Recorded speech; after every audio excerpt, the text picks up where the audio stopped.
Hello, faith friends. My name is Matthew Sebastian P. Marang in St. Teresa of the Child Jesus Branch.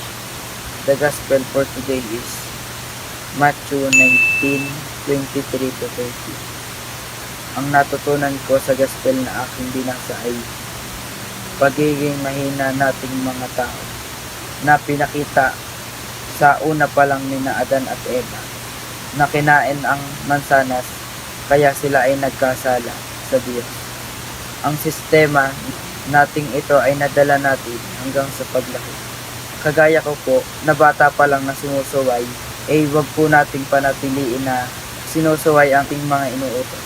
Para po hanggang sa paglaki natin, wag po nating madala ang masamang gawain. Matuto po tayong magbago, magsisi at humingi ng patawad sa ating mga kasalanan upang tayo po ay makapagbago. Ayun lang po. Maraming salamat. Visit us www.faithbook.ph. Thank you.